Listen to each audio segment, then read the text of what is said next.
el pan que da la vida. Evangelio de hoy, misioneros redentoristas.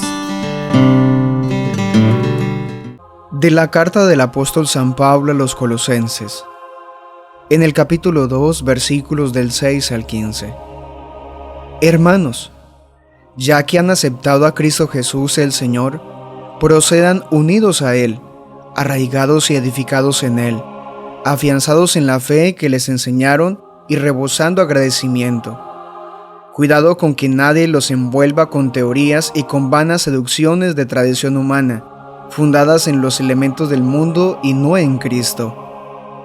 Porque en Él habita la plenitud de la divinidad corporalmente, y por Él, que es cabeza de todo principado y potestad, han obtenido su plenitud.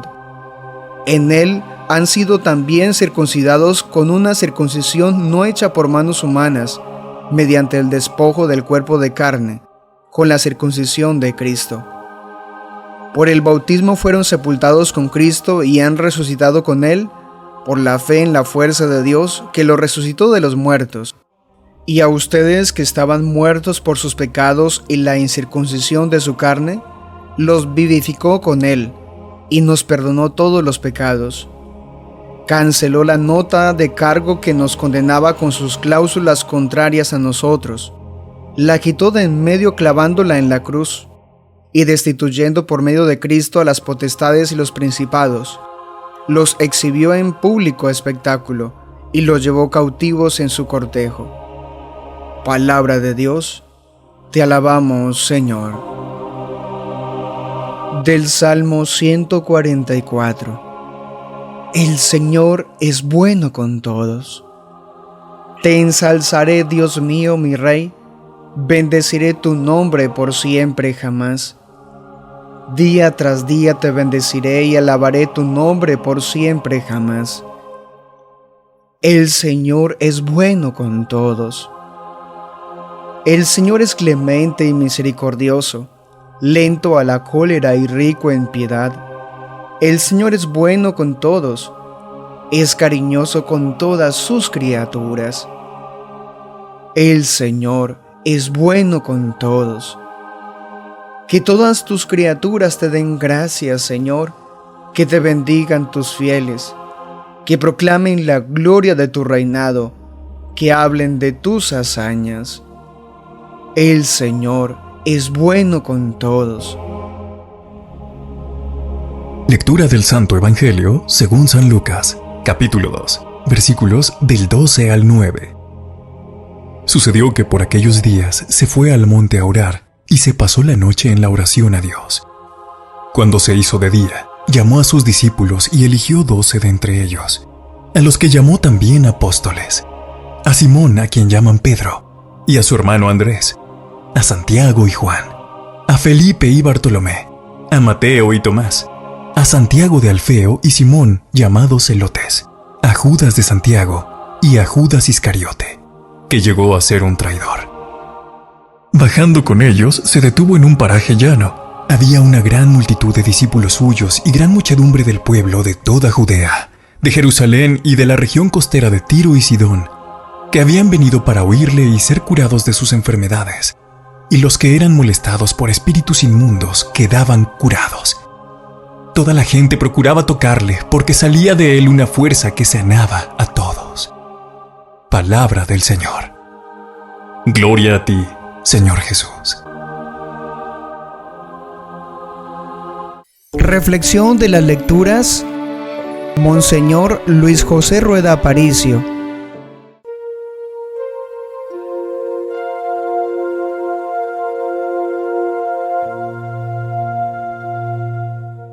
Ya no temo, Señor, la tristeza, ya no temo, Señor, la soledad, porque eres, Señor, mi alegría, tengo siempre tu amistad. Ya no temo, Señor, a la noche, ya no temo, Señor, la oscuridad, porque brilla tu luz en las sombras, ya no hay noche, tú eres luz. Ya no temo, Señor, los fracasos, ya no temo, Señor, la ingratitud, porque el triunfo, Señor, en la vida, tú lo tienes, tú lo das.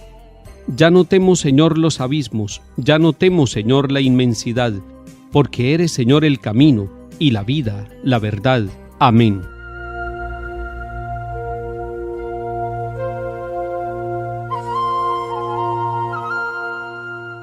En este capítulo 2 de la carta a los Colosenses, San Pablo da 3 pasos importantísimos: exhorta, advierte y afirma.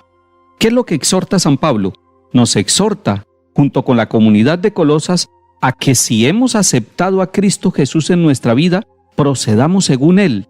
Es decir, que nos parezcamos en la forma de vivir, que busquemos que todo lo que hagamos, lo hagamos para agradarle al Señor y como lo haría el Señor. Que nos hiciéramos siempre la pregunta: ¿qué haría Jesús en mi lugar ante esta situación de familia, ante esta situación de trabajo, ante este problema o ante esta alegría y este logro que tengo en mi vida?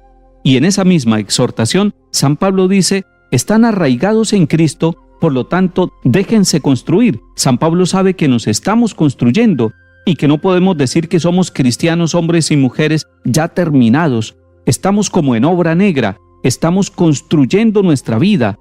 Todavía no hemos llegado a los acabados de esa obra. Es Cristo quien lo hará a través de los sacramentos, de la palabra, de la oración, del trabajo misionero. Pero San Pablo nos exhorta: déjense construir y déjense afianzar en la fe que recibieron, esa fe de la Iglesia Católica, esa fe que nos hace rebosar de agradecimiento y de alegría. San Pablo también hace una advertencia, y la hace porque la comunidad de Colosas está amenazada por doctrinas extrañas, por doctrinas llamativas, por esas doctrinas peregrinas, pasajeras que llegan, que pasan como una moda y que confunden la mente, la espiritualidad, la fe de las personas. Y nos sirve también para nuestros días. San Pablo está haciendo una advertencia clara: cuidado con que alguno los capture con esa teoría que es una insulsa patraña forjada y transmitida por hombres y no fundada ni cimentada en Cristo Jesús el Señor.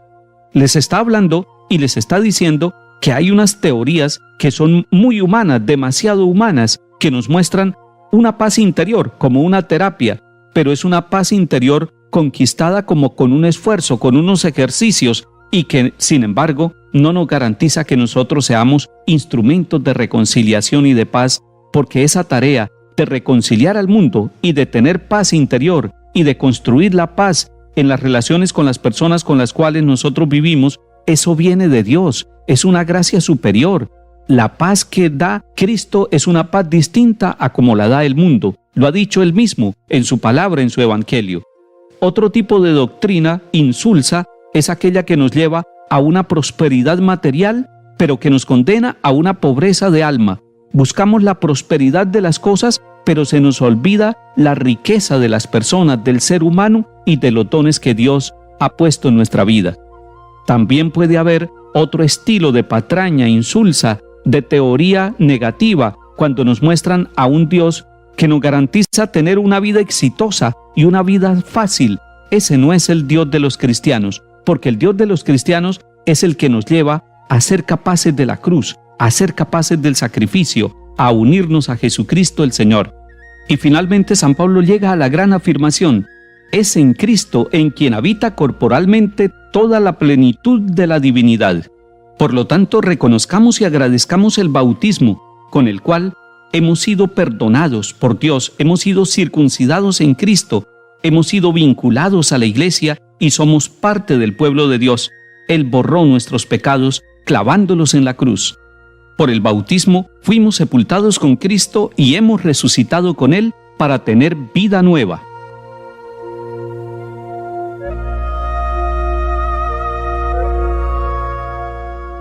Jesús subió a la montaña a orar y pasó la noche orando a Dios. El primer gesto que nos muestra San Lucas en este capítulo 6 es que Jesús sube a la montaña. Recordemos que en el Antiguo Testamento los profetas también lo hicieron, de manera especial Moisés subía a la montaña a tener el encuentro con el Señor. Ciertamente, cuando tenemos la oportunidad de ir a una zona montañosa, tenemos la oportunidad del silencio, de la oración, de la contemplación de la montaña. No está hablando de una cordillera, simplemente está hablando de la montaña espiritual, subir al monte. San Juan de la Cruz nos hablaba de subir al monte Carmelo, y no necesariamente yéndonos para el sitio donde está el monte allá en Israel, sino subir al Monte Carmelo es avanzar, es crecer, es ir progresando en la vida espiritual. Si usted y yo podemos subir a la montaña a orar, vamos creciendo en el espíritu de oración. Es clave que nosotros miremos al Señor Jesús orando.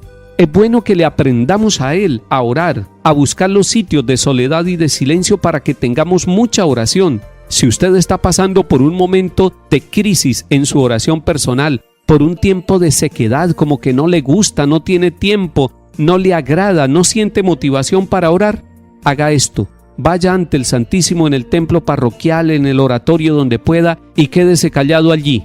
Va a sentir mucho deseo de irse, de abandonar ese lugar, pero quédese.